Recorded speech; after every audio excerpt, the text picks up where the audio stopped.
ਵਾਪਰੀਆਂ ਨੇ, ਜਿਨ੍ਹਾਂ ਨੇ ਆਉਣ ਵਾਲੇ ਦਿਨਾਂ ਦੇ ਵਿੱਚ ਕਈ ਵੱਡੀਆਂ ਘਟਨਾਵਾਂ ਨੂੰ ਜਨਮ ਦੇਣਾ ਹੈ, ਜਾਂ ਜਿਹੜੀ ਕੌਮਾਂਤਰੀ ਪੋਲਿਟਿਕਸ ਹੈ ਇਹਨਾਂ ਘਟਨਾਵਾਂ ਦੇ ਆਲੇ ਦੁਆਲੇ ਜ਼ਰੂਰ ਘੁੰਮੇਗੀ। ਇਹ ਹੋ ਨਹੀਂ ਸਕਦਾ। ਅੱਜ ਗੱਲਬਾਤ ਕਰਾਂਗੇ ਸਭ ਤੋਂ ਪਹਿਲਾਂ ਅਮਰੀਕਾ ਦੇ ਵਿੱਚ ਜਿਹੜੀਆਂ ਬੈਂਕਾਂ ਨੇ ਉਹਨਾਂ ਦਾ ਆਰਥਿਕ ਜਿਹੜਾ ਹੁਣ ਮੁਹਾਂਦਰਾ ਬਦਲ ਰਿਹਾ। ਕਈ ਬੈਂਕਾਂ ਆਰਥਿਕ ਤੌਰ ਤੇ ਇੰਨੀਆਂ ਕੁ ਕਮਜ਼ੋਰ ਹੋ ਚੁੱਕੀਆਂ ਨੇ ਕਿ ਸਰਕਾਰ ਨੇ ਉਹਨਾਂ ਨੂੰ ਆਪਣੇ ਵਿੱਚ ਲਾ ਲਿਆ, ਜਾਂ ਸਰਕਾਰ ਨੇ ਉਹਨਾਂ ਦਾ ਜਿਹੜਾ ਕੰਮਕਾਰ ਸੀ ਉਹ ਸਾਰਾ ਸੰਭਾਲ ਲਿਆ।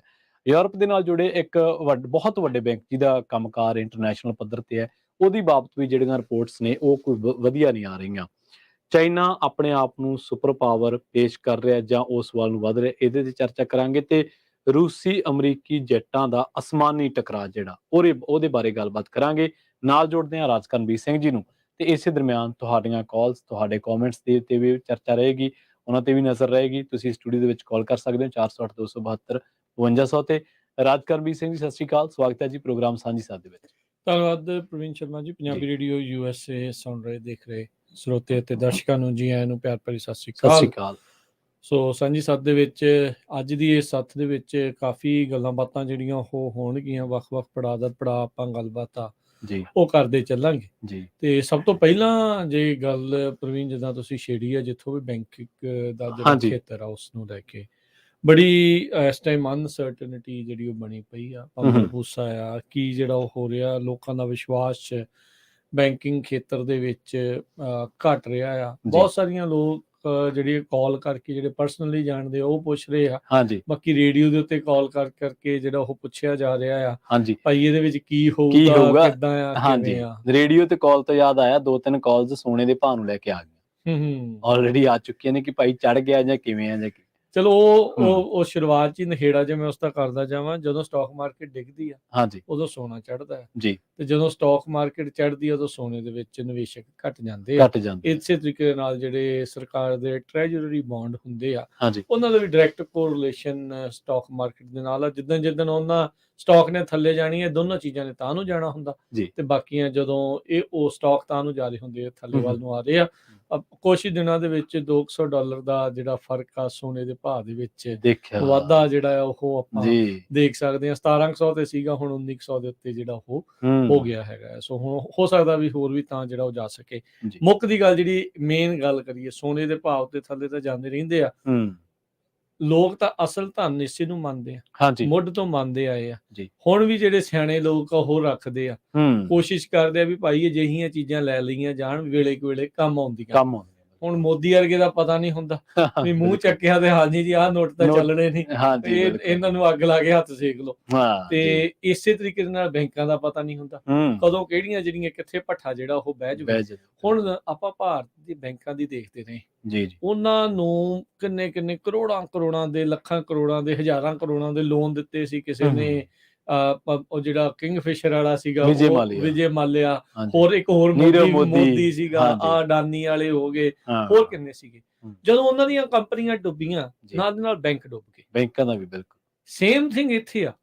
ਜਿਹੜਾ ਹੁਣ ਸਿਲੀਕਨ ਵੈਲੀ ਬੈਂਕ ਸੀਗਾ, ਉਹ ਡੁੱਬਣ ਦਾ ਕਾਰਨ ਸੀਗਾ ਵੀ ਉਹਨਾਂ ਨੇ ਇਨਵੈਸਟਮੈਂਟਸ ਅਜਿਹੀਆਂ ਥਾਵਾਂ ਦੇ ਵਿੱਚ ਕੀਤੀਆਂ, ਰੈਗੂਲੇਟਡ ਨਹੀਂ ਸੀ, ਓਵਰਸਾਈਟ ਨਹੀਂ ਸੀਗੀ, ਮਨ ਮਰਜ਼ੀ ਦੇ ਨਾਲ ਜਿੱਥੇ ਜੀ ਕੀਤਾ ਉਹਨਾਂ ਨੂੰ ਲੱਗਾ ਵੀ ਇੱਥੇ ਆਪਾਂ ਨੂੰ ਜ਼ਿਆਦਾ ਫੰਡ ਜਿਹੜੇ ਉਹ ਕਹਿ ਲਓ ਵੀ ਰਿਟਰਨ ਜਿਹੜਾ ਉਹ ਮਿਲ ਜੂਗਾ, ਤੇ ਇਸ ਲਈ ਉਹਨਾਂ ਨੇ ਉਸ ਪਾਸੇ ਵੱਲ ਨੂੰ ਜਿਹੜਾ ਉਹ ਕਰ ਦਿੱਤਾ। ਪਰ ਹੁਣ ਇਵੈਂਚੁਅਲੀ ਉਹ ਡੁੱਬ ਗਈਆਂ, ਲਿਕੁਇਡੇਸ਼ਨ ਦੀ ਪ੍ਰੋਬਲਮ ਆ ਗਈ, ਬੈਂਕ ਰਨ ਹੋ ਗਿਆ। ਬੈਂਕ ਰਨ ਕੀ ਹੁੰਦਾ ਆ ਵੀ ਜਦੋਂ ਆਪਾਂ ਜਿੱਦਾਂ ਮੰਨ ਲਓ ਵੀ ਸਾਰਿਆਂ ਦਾ ਇੱਕ ABC ਬੈਂਕ ਦੇ ਵਿੱਚ ਖਾਤੇ ਆਪਾਂ ਜਮ੍ਹਾਂ ਕਰਾਏ ਆ, ਹੁਣ ਬੈਂਕ ਨੇ ਤਾਂ ਮਨੀ ਇਦਾਂ ਨਹੀਂ ਨਾ ਬਣਾਉਣੀ, ਤੁਹਾਡੀ ਮਨੀ ਪਈ ਰਹੂਗੀ, ਉਹਨਾਂ ਨੂੰ ਉਹਦੇ ਨਾਲ ਕੋਈ ਫਾਇਦਾ ਨਹੀਂ। ਜਿਹੜਾ ਆਪਾਂ ਨੂੰ ਇੰਟਰਸਟ ਦਿੰਦੇ ਆ ਜਾਂ ਰਿਟਰਨ ਦਿੰਦੇ ਆ, ਉਹ ਕਿੱਦਾਂ ਹੁੰਦੇ ਆ ਵੀ ਉਹਨਾਂ ਨੇ ਉਸ ਮਨੀ ਦੇ ਨਾਲ ਮਨੀ ਬਣਾਉਣੀ ਆ, ਉਹਦੇ ਵਿੱਚੋਂ ਜਿਹੜਾ ਕੁਛ ਹਿੱਸਾ ਉਹਨਾਂ ਨੇ ਤੁਹਾਨੂੰ ਐਜ਼ ਏ ਇੰਟਰਸਟ ਦੇ ਵਿੱਚ ਜਿਹੜਾ ਉਹ ਦੇਣਾ ਆ। ਹੁਣ ਉਹਨਾਂ ਨੇ ਜਿੰਨੇ ਪੈਸੇ ਉਹਨਾਂ ਦੇ ਕੋਲ ਡਾਲਰ ਜਿਹੜੇ ਉਹ ਆਏ, ਉਹਨਾਂ ਨੇ ਮੈਜੋਰਟੀ ਜਿਹੜੀ ਉਹ ਇਨਵੈਸਟਮੈਂਟ ਚ ਲਾ ਦਿੱਤੇ। ਕੈਸ਼ ਔਨ ਹੈਂਡ ਉਹਨਾਂ ਕੋਲ ਘੱਟ ਰਹਿ ਗਿਆ, ਲਿਕੁਇਡਿਟੀ ਜਿਹੜੀ ਉਹ ਉਹਨਾਂ ਦੀ ਘਟ ਗਈ, ਬੈਂਕ ਰਨ ਹੋ ਗਿਆ, ਲੋਕੀ ਸਾਰੇ ਜਾਣੇ ਭੱਜੇ। ਉਹ ਮਾੜਾ ਮੋਟਾ ਕਿਤੇ ਹਲਚਲ ਹੋਈ, ਇੱਕ ਨੇ ਕਢਾਏ, ਦੋ ਨੇ ਕਢਾਏ। ਪ੍ਰਵੀਨ ਨੂੰ ਮੈਂ ਕਹਿਤਾ, ਪ੍ਰਵੀਨ ਯਾਰ ਉਹ ਬੈਂਕ ਦਾ ਪਤਾ ਨਹੀਂ, ਪੱਠਾ ਨਾ ਬਹਿ ਜੇ, ਤੂੰ ਵੀ ਆਪਣੇ ਕਢਾ ਲਿਆ, ਤੂੰ ਅੱਗੇ ਗਾਂ ਕਿਸੇ ਨੂੰ ਕਹਿਤਾ, ਮੈਂ 2-4 ਨੂੰ ਹੋਰ ਕਹਿਤਾ। ਉਹ ਸਾਰਿਆਂ ਦੇ ਹਫੜਾ ਦਫੜੀ ਦੇ ਵਿੱਚ ਸੋਸ਼ਲ ਮੀਡੀਆ 'ਚ ਅੱਗ ਵਾਂਗੂ ਗੱਲ ਫੈਲ ਗਈ, ਸਾਰਿਆਂ ਨੇ ਬੈਂਕ ਰਨ ਕਰਤਾ। ਤੇ ਉਹ ਬੈਂਕ ਵਾਲੇ ਕਹਿੰਦੇ ਵੀ ਹੁਣ ਠੰਠਨ ਗੋਪਾਲ ਹੋ ਗਿਆ ਸਾਡਾ, ਸਾਡੇ ਨਹੀਂ ਜੀ ਪੱਲੇ ਜਿਹੜਾ ਜੀ ਕੁਝ ਰਹਿ ਗਿਆ, ਹੁਣ ਤੁਹਾਨੂੰ ਕਹੀਏ ਕਿ ਹੱਥ ਨਾਲ ਲਿਖ ਕੇ ਤਾਂ $100 ਦਾ ਨੋਟ ਦੇ ਨਹੀਂ ਸਕਦੇ। ਤੇ ਉਹ ਗੱਲ ਜਿਹੜੀ ਉਹ ਇਦਾਂ ਹੋ ਗਈ, ਬੈਂਕ ਕੋਲੈਪਸ ਹੋ ਗਿਆ।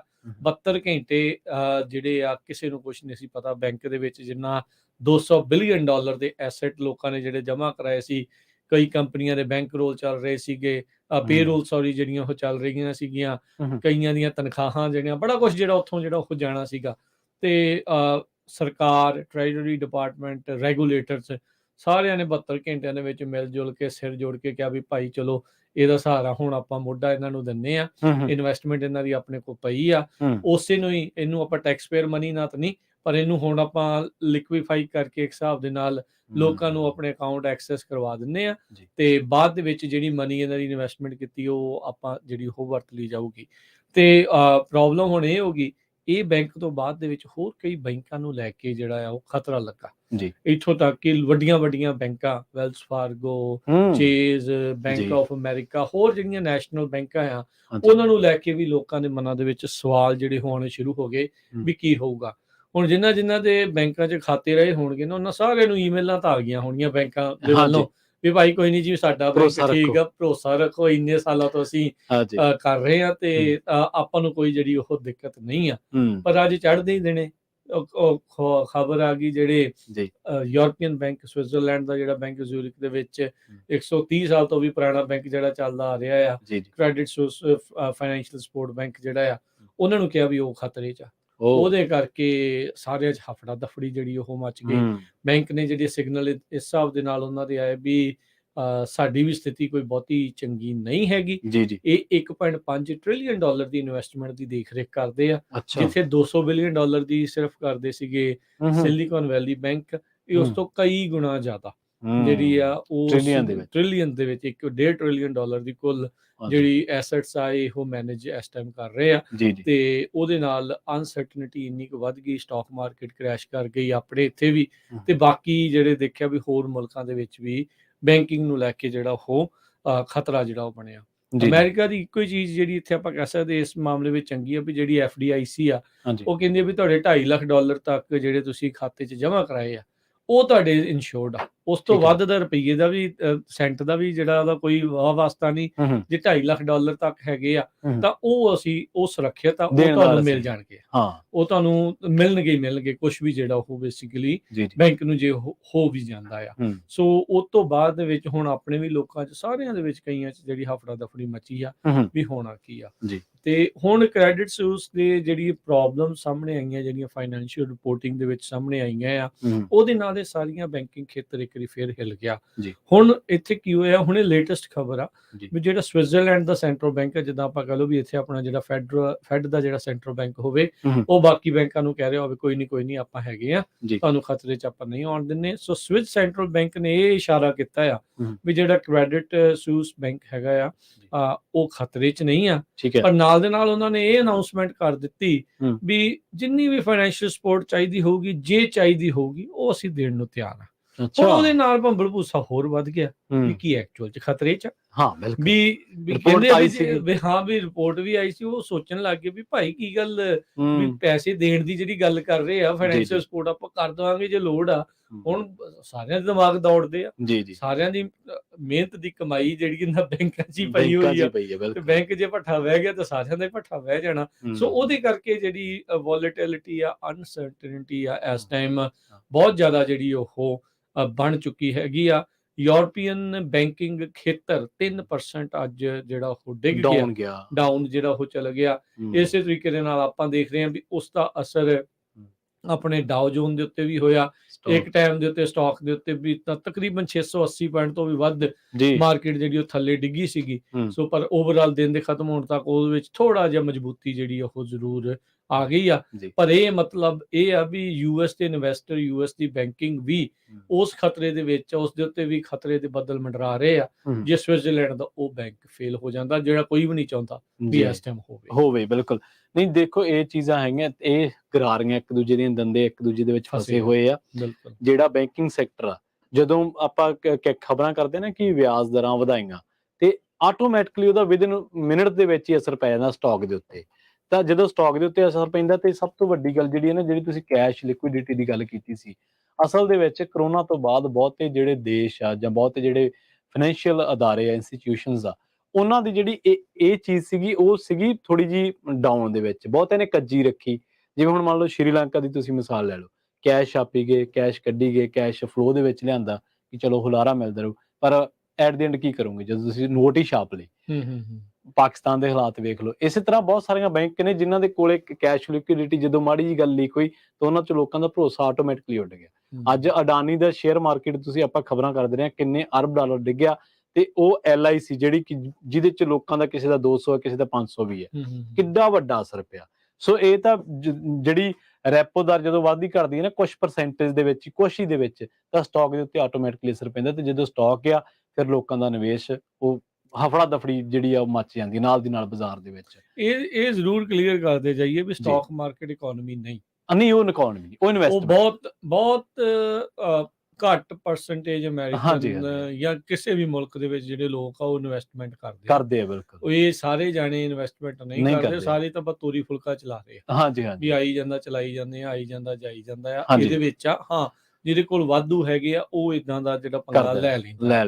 ਕਈ ਵਾਰੀ ਉਹਨੂੰ ਸਹੀ ਬੈਠ ਪੈਂਦਾ ਆ, ਕਈ ਵਾਰੀ ਜਿਹੜਾ ਉਹ ਨੁਕਸਾਨ ਨਹੀਂ। ਬਿਲਕੁਲ, ਲੋਕ ਪੈਸਾ ਵੀ ਕਮਾਉਂਦੇ ਆ ਸਟਾਕ ਦੇ ਵਿੱਚੋਂ ਬਹੁਤ। ਹਾਂਜੀ, ਸੋ ਇਹ ਸਾਰੀਆਂ ਚੀਜ਼ਾਂ ਜਿਹੜੀਆਂ ਦੇਖੀਆਂ। ਇਸੇ ਤਰੀਕੇ ਨਾਲ ਬੇ ਏਰੀਆ ਦਾ ਇੱਕ ਹੋਰ ਬੈਂਕ ਜਿਹੜਾ ਫਸਟ ਰਿਪਬਲਿਕ ਬੈਂਕ ਆ, ਉਹਦੇ ਸ਼ੇਅਰ ਪਰਸੋਂ 60% ਡਿੱਗ ਗਏ, ਠੀਕ ਹੈ, ਕੱਲ 50% ਵੱਧ ਗਏ, ਅੱਜ ਫਿਰ 16% ਡਿੱਗ ਗਏ। ਸੋ ਇਹ ਜਿਹੜਾ ਜ਼ਰੂਰ ਇਹ ਇਸ ਟਾਈਮ ਸਥਿਤੀ ਜਿਹੜੀ ਬਣੀ ਪਈ ਆ ਵੀ ਬੈਂਕਿੰਗ ਖੇਤਰ ਨੂੰ ਲੈ ਕੇ ਅੱਗੇ ਕੀ ਜਿਹੜਾ ਉਹ ਹੋਣ ਜਾ ਰਿਹਾ। ਸੋ ਸਰੋਤੇ, ਤੁਸੀਂ ਕੀ ਸੋਚਦੇ ਆ? ਤੁਹਾਡੇ ਹਿਸਾਬ ਦੇ ਨਾਲ ਕੀ ਤੁਹਾਡੇ ਇਸ ਦੇ ਬਾਬਤ ਵਿਚਾਰ ਹੈਗੇ ਆ? ਤੁਸੀਂ ਸ਼ੇਅਰ ਕਰ ਸਕਦੇ ਆ 408 272 5200 4082725200 ਦੇ ਉੱਤੇ ਕਾਲ ਕਰੋ, ਤੇ ਕਾਲ ਕਰਕੇ ਤੁਸੀਂ ਵੀ ਆਪਣੇ ਵਿਚਾਰ ਜਿਹੜੇ ਆ ਉਹ ਸਾਂਝੇ ਜਿਹੜੇ ਉਹ ਕਰ ਸਕਦੇ ਆ। ਵੀ ਨਾਲ ਇਹ ਵੀ ਜਿਹੜਾ ਉਹ ਸ਼ੇਅਰ ਕਰ ਸਕਦੇ ਆ ਵੀ ਜਦੋਂ ਪਿਛਲੀ ਵਾਰੀ ਬੈਂਕਾਂ ਦਾ ਭੱਠਾ ਬੈਠਾ ਸੀਗਾ 7-8 ਦੇ ਵਿੱਚ, ਜਦੋਂ ਲੇਮਨ ਬ੍ਰਦਰਸ ਦਾ ਜਿਹੜਾ ਹੋਇਆ ਸੀ, ਮੈਂ ਤਾਂ ਉਦੋਂ ਇੱਥੇ ਨਹੀਂ ਸੀਗਾ, ਪਰ ਤੁਸੀਂ ਦੱਸ ਸਕਦੇ ਆ ਵੀ ਉਦੋਂ ਕਿੱਦਾਂ ਦੀ ਸਥਿਤੀ ਜਿਹੜੀ ਉਹ ਬਣੀ ਸੀ। ਚਾਹੁੰਦਾ ਕੋਈ ਨਹੀਂ ਆ, ਇਹ ਨਹੀਂ ਆ ਵੀ ਅਸੀਂ ਚਾਹੁੰਦੇ ਆ ਵੀ ਉਹ ਚੀਜ਼ ਦੁਹਰਾ ਹੋਵੇ, ਮਾੜੀ ਚੀਜ਼ ਦਾ ਕੋਈ ਵੀ ਦੁਹਰਾ ਨਹੀਂ ਚਾਹੁੰਦਾ ਹੁੰਦਾ, ਪਰ ਇਹ ਆ ਵੀ ਚਲੋ ਇੱਕ ਦੂਜੇ ਤੋਂ ਤੁਹਾਨੂੰ ਜਿਹੜਾ ਉਹ ਪਤਾ ਲੱਗ ਜਾਂਦਾ ਹੈ। ਹਾਂਜੀ, ਯੂਰਪ ਦੇ ਜਿਹੜੇ ਬੈਂਕ ਦਾ ਤੁਸੀਂ ਜ਼ਿਕਰ ਕੀਤਾ, ਯੂਰਪ ਦੇ ਵੀ ਬਹੁਤ ਸਾਰੇ ਜਿਹੜੇ ਦੇਸ਼ ਆ ਉਹਨਾਂ ਦੇ ਵਿੱਚ ਆਰਥਿਕ ਹਾਲਤ ਕੋਈ ਬਹੁਤੀ ਚੰਗੀ ਨਹੀਂ ਆ। ਯੂਰਪ ਦੇ ਵਿੱਚ ਹੀ ਤੁਸੀਂ ਜੇ ਯੂਰਪ ਦੀ ਗੱਲ ਛੱਡ ਕੇ ਇੰਗਲੈਂਡ ਦੀ ਗੱਲ ਕਰੋਗੇ ਤਾਂ ਰਿਸ਼ੀ ਸੁਨਾਕ ਦੇ ਮੂਹਰੇ ਇਸ ਵੇਲੇ ਕਿੰਨੀਆਂ ਦਿੱਕਤਾਂ ਪਰੇਸ਼ਾਨੀਆਂ ਨੇ। ਪਿਛਲੇ ਦਿਨੀ ਜਿਹੜੀ ਬੀਬੀ ਪਹਿਲਾਂ ਪ੍ਰਧਾਨ ਮੰਤਰੀ ਬਣੀ ਸੀ, ਉਹ ਇਸੇ ਕਰਕੇ ਰਿਜ਼ਾਈਨ ਕਰ ਗਈ ਸੀ ਕਿ ਮੈਥੋਂ ਸੂਤ ਨਹੀਂ ਆ ਰਹੀ, ਗੱਲ ਲਾਂਭੇ ਹੋ ਗਈ ਸੀ। ਹੁਣ ਇਸੇ ਮਸਲੇ ਦੇ ਵਿੱਚ ਛੋਟੀ ਜਿਹੀ ਗੱਲ ਐਡ ਆਨ ਕਰਦੇ ਆ, ਇੰਗਲੈਂਡ 5ਵੇਂ ਨੰਬਰ ਤੇ ਸੀਗਾ ਆਰਥਿਕਤਾ ਦੇ ਮਾਮਲੇ ਦੇ ਵਿੱਚ, 6ਵੇਂ ਤੇ ਚਲਾ ਗਿਆ ਹੁਣ ਮੰਦੀ ਕਰਕੇ। ਭਾਰਤ 6ਵੇਂ ਤੇ ਸੀ, 5ਵੇਂ ਤੇ ਆ ਗਿਆ। ਉਹ ਕਈ ਮੇਰੇ ਵਰਗੇ ਜਿਹੜੇ ਵਿਚਾਰੇ ਜਿਨ੍ਹਾਂ ਨੂੰ ਹਿਸਾਬ ਕਿਤਾਬ ਘੱਟ ਆਉਂਦਾ, ਕਹਿੰਦੇ ਜੀ ਬੱਲੇ ਬੱਲੇ, ਸਾਡੀ ਇਕਨੋਮੀ ਵਿਸ਼ਵ ਦੀ ਸਭ ਤੋਂ ਵੱਡੀ 5ਵੀਂ ਇਕਨੋਮੀ। ਉਹ ਜਿਹੜਾ ਨਾਲ ਬੈਠਾ ਸੀ ਬੰਦਾ, ਉਹ ਕਹਿੰਦਾ ਜਿਹੜੀ 6ਵੀਂ ਤੇ ਹੈ ਨਾ, ਉਹਨਾਂ ਦਾ ਰੁਪਈਆ ਤੁਹਾਡੇ 80 ਦੇ ਬਰਾਬਰ ਹਾਲੇ ਵੀ ਹੈਗਾ। ਸੋ ਇਹ ਜਿਹੜੇ ਮਾਪਦੰਡ ਆ, ਇਹ ਬਹੁਤ ਸਾਰੀਆਂ ਪੈਰਾਮੀਟਰਸ ਨੂੰ ਵੇਖ ਕੇ ਬਦਲੇ ਜਾਂਦੇ ਜੀ। ਆਪਣੇ ਨਾਲ ਜੁੜੇ ਨੇ ਟੋਨੀ ਜੀ, ਵਿਚਾਰ ਸਾਂਝੇ ਕਰਨਾ ਚਾਹੁੰਦੇ ਨੇ। ਹਾਂਜੀ, ਸਤਿ ਸ਼੍ਰੀ ਅਕਾਲ ਜੀ। ਹੈਲੋ, ਸਤਿ ਸ਼੍ਰੀ ਅਕਾਲ। ਸਤਿ ਸ਼੍ਰੀ ਅਕਾਲ ਜੀ। ਸਤਿ ਸ਼੍ਰੀ ਅਕਾਲ। ਇਹ ਤੁਹਾਡਾ ਪ੍ਰੋਗਰਾਮ ਬਹੁਤ ਵਧੀਆ ਚੱਲ ਰਿਹਾ। ਮੈਂ ਤੁਹਾਨੂੰ ਮਾੜਾ ਜਿਹਾ ਉਹਦੇ ਤੇ ਵਿਚਾਰ ਕਰਨਾ ਸੀ ਕਿ ਜਿਹੜੇ ਬੈਂਕ ਨੇ ਨਾ ਜੀ, ਉਹਨਾਂ ਨੂੰ by law financial securities backed by the government ਦੇ ਵਿੱਚ ਇਨਵੈਸਟ ਕਰਨਾ ਪੈਂਦਾ। ਜੀ ਜੀ। ਹਾਂਜੀ, ਉਹ ਤਾਂ ਹੈ ਕਿਉਂਕਿ ਵੀ ਕਦੇ ਵੀ ਲੋਕੀ ਆ ਸਕਦੇ ਨੇ। ਸੋ ਦੇ ਕੀਪ, ਹੁਣ ਪ੍ਰੋਬਲਮ ਇਹ ਆ ਰਹੀ ਹੈ ਕਿ ਜਿਹੜੇ ਬੈਂਕਾਂ ਦੇ ਵਿੱਚ ਫਾਈਨੈਂਸ਼ੀਅਲ ਆਫਿਸਰ ਨੇ, ਜਿੱਦਾਂ ਸਿਲਿਕਨ ਵੈਲੀ ਦਾ ਬੈਂਕ ਦਾ, ਉਹਨਾਂ ਨੇ ਜਿਨ੍ਹਾਂ ਨੂੰ ਨੌਲੇਜ ਨਹੀਂ ਹੈਗੀ, ਕਿਉਂਕਿ ਜੋ ਹੁਣ ਹੋ ਰਿਹਾ, ਮੈਂ ਪਹਿਲਾਂ ਵੀ ਪ੍ਰੋਗਰਾਮ ਤੇ ਡਿਸਕਸ ਕੀਤਾ ਕਿ ਜੋ ਹੁਣ ਹੋ ਰਿਹਾ ਇਹ 40 ਸਾਲਾਂ ਬਾਅਦ ਦੁਬਾਰਾ ਆ ਰਿਹਾ ਜੀ। ਠੀਕ ਹੈ। ਅੱਛਾ, ਹੁਣ ਜਿਹੜੇ ਬੈਂਕਾਂ ਦੀ ਮਨੀ ਨੂੰ ਇਨਵੈਸਟ ਕਰਦੇ ਨੇ, ਜੇ ਉਹਨਾਂ ਨੂੰ ਨਹੀਂ ਪ੍ਰੋਪਰ ਪਤਾ ਵੀ ਹੁਣ ਜਿਵੇਂ ਬੌਂਡ ਮਾਰਕੀਟ ਹੈ, ਮੈਂ ਤੁਹਾਨੂੰ ਐਗਜ਼ਾਮਪਲ ਦੇਣਾ ਵੀ ਜਿਹੜੇ ਬੌਂਡ ਮਾਰਕੀਟ ਜਿਹੜੇ ਸ਼ੋਰਟ ਟਰਮ ਨੇ, ਮਤਲਬ ਕਿ you can really make a lot of money right now, ਪਰ ਜੇ ਤੁਸੀਂ ਇਨਵੈਸਟਮੈਂਟ ਗਲਤ ਤਰੀਕੇ ਨਾਲ ਕਰਦੇ ਹੋ ਤਾਂ ਤੁਹਾਡੀ ਮਨੀ ਉੱਡ ਵੀ ਜਾਣੀ ਹੈ। ਜੀ ਜੀ, ਬਿਲਕੁਲ। ਉਹਦੇ ਨਾਲ ਹੁਣ ਜਿਹੜੇ ਬੈਂਕਾਂ ਵਾਲਿਆਂ ਨੇ ਜਿਨ੍ਹਾਂ ਨੂੰ ਪੈਂਦੇ ਨੇ, ਤੇ ਜੇ ਉਹ ਬਾਂਡ ਨੂੰ ਪ੍ਰੋਪਰਲੀ ਐਲੋਕੇਟ ਨਹੀਂ ਕਰਦੇ between long term and short term, ਤਾਂ ਉਹਨਾਂ ਸਾਰੇ ਬੈਂਕਾਂ ਨੂੰ ਇਹ ਪ੍ਰੋਬਲਮ ਬੜੀ ਈਜ਼ੀਲੀ ਆ ਸਕਦੀ ਹੈ ਕਿਉਂਕਿ ਉਹਨਾਂ ਦੀਆਂ ਜਿਹੜੀਆਂ ਐਸੈਟਸ ਨੇ ਉਹ ਅੱਗੇ ਨਾਲੋਂ ਬਹੁਤ ਡਾਊਨ ਨੇ ਜੇ ਵੇਚਦੇ ਨੇ। ਅੱਛਾ, ਥੋੜੇ ਜਿਹੇ ਕਈ ਬੈਂਕ ਨੇ ਜਿਨ੍ਹਾਂ ਨੇ ਕ੍ਰਿਪਟੋ ਤੇ ਇੱਧਰ ਉੱਧਰ ਕਰੰਸੀਆਂ 'ਚ ਇਨਵੈਸਟ ਕਰਕੇ ਆਪਣਾ ਕੈਸ਼ ਉੱਧਰ ਗਵਾ ਲਿਆ।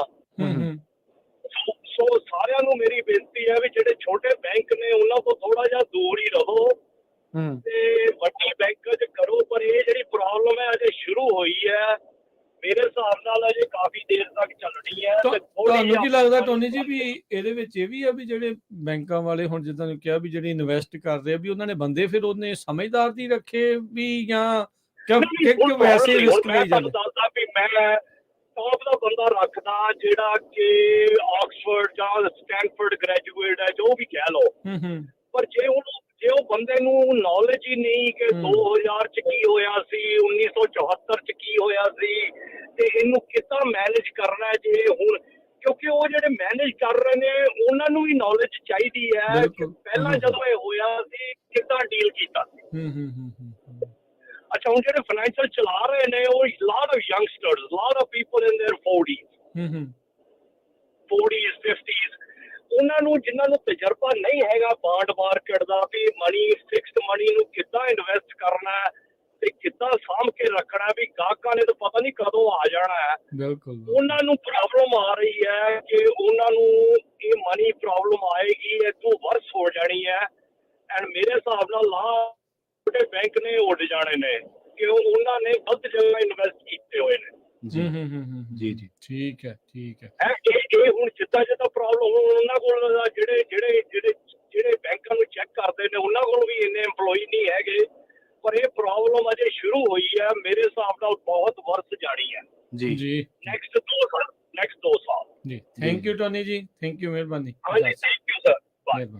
ਦੇਖੋ, ਇੱਕ ਗੱਲ ਤਾਂ ਹੈਗੀ ਹੈ ਰਾਜਕਰਮਵੀਰ ਸਿੰਘ ਜੀ, ਬਾਜ਼ਾਰ ਸਾਰਾ ਚੱਲਦਾ ਭਰੋਸੇ ਤੇ। ਜਦੋਂ ਇੱਕ ਚੀਜ਼ ਤੋਂ ਭਰੋਸਾ ਉੱਠਦਾ ਨਾ ਉਹਦਾ ਅਸਰ ਬਹੁਤ ਜ਼ਿਆਦਾ ਪੈਂਦਾ। ਦੇਖੋ ਭਾਵੇਂ ਜਿਹੜਾ ਨਿਵੇਸ਼ਕ ਆ ਨਾ ਜਦੋਂ ਹੱਥ ਪਿੱਛੇ ਖਿੱਚ ਗਿਆ, ਜਦੋਂ ਹੱਥ ਪਿੱਛੇ ਖਿੱਚ ਗਿਆ ਨਾ ਤੇ ਉਹ ਆਟੋਮੈਟਿਕਲੀ ਸਾਰੀ ਚੇਨ ਤੇ ਅਸਰ ਪੈ ਜਾਂਦਾ। ਹਾਂਜੀ, ਕਾਰਨ ਇਹੀ ਹੈ ਨਾ ਜਿੱਦਾਂ ਤੁਸੀਂ ਸ਼ੁਰੂਆਤ ਚ ਪੁੱਛਿਆ ਵੀ ਸੋਨੇ ਦਾ ਭਾਅ ਕਿਉਂ। ਜਿਹੜਾ ਇਨਵੈਸਟਰ ਆ ਨਾ ਉਹਦੇ ਕੋਲ ਮਨੀ ਆ, ਉਹਦੇ ਹੱਥ 'ਚ ਖੁਰਕ ਹੁੰਦੀ ਆ, ਉਹਨੇ ਕਿਤੇ ਨਾ ਕਿਤੇ ਤਾਂ ਮਨੀ ਇਨਵੈਸਟ ਕਰਨੀ। ਜਦੋਂ ਸਟਾਕ ਡਾਊਨ ਹੋ ਗਏ ਉਹਨੇ ਇੱਧਰ ਲਾ ਲੈਣੇ, ਉੱਧਰ ਬੌਂਡ 'ਚ ਲਾ ਲੈਣੇ ਜਾਂ ਇੱਧਰ ਲਾ ਲੈਣੇ। ਜਦੋਂ ਉੱਧਰ ਡਾਊਨ, ਜਦੋਂ ਉਹਨੂੰ ਪਤਾ ਵੀ ਸਟਾਕ ਦੇ ਵਿੱਚ ਰਿਟਰਨ ਜ਼ਿਆਦਾ ਵੱਧ ਗਿਆ ਨੇ, ਉਹ ਘਟਾ ਕੇ ਇੱਧਰੋਂ ਉਹਨਾਂ ਨੇ ਉੱਧਰ ਕਰ ਲੈਣੇ ਆ। ਸੋ ਇਹ ਬਿਲਕੁਲ ਇਹ ਗੱਲ ਇਹਨਾਂ ਨੇ ਜਿਹੜੀ ਗੱਲ ਕਹੀ ਆ ਨਾ, ਇਹਦੇ ਵਿੱਚ ਕੋਈ ਦੋ ਰਾਵਾਂ ਨਹੀਂ ਆ। ਹੁਣ ਜਿਹੜੇ ਅੱਜ ਦੇ ਯੁੱਗ ਵਾਲੇ ਵੀ ਆ, ਠੀਕ ਆ, ਸਿਆਣੇ ਆ, ਉਹਨਾਂ ਦੇ ਕੋਲ ਇਨਫੋਰਮੇਸ਼ਨ ਬਹੁਤ ਆ, ਪਰ ਹੰਕਾਰੇ ਵੀ ਕਈ ਬਹੁਤ ਹੁੰਦੇ। ਹੁਣ ਦੇਖੋ ਜਿਹੜਾ ਸਿਲੀਕਨ ਵੈਲੀ ਬੈਂਕ ਆ ਉਹਨਾਂ ਦੀ ਨਲਾਇਕੀਅਤ ਵੀ ਦੇਖੋ। ਲੇਮੈਨ ਬ੍ਰਦਰ ਦਾ ਉਹ ਬੰਦਾ ਉਹਨਾਂ ਟੀਮ ਦੇ ਵਿੱਚ CFO ਦੇ ਤੌਰ ਦੇ ਉੱਤੇ ਰੱਖਿਆ। ਜਦੋਂ ਬੈਂਕ ਡੁੱਬੀ ਸੀ ਉਹ ਵਾਲੀ ਲੇਮੈਨ ਬ੍ਰਦਰਜ਼, ਉਦੋਂ ਉਹਨਾਂ ਦਾ ਉਹ CFO ਸੀ। ਅੱਛਾ, ਉਹ ਸੇਮ ਹੀ ਬੰਦਾ ਜਿਹੜਾ ਇਸ ਬੈਂਕ ਨੂੰ ਰਨ ਕਰ ਰਿਹਾ ਸੀਗਾ।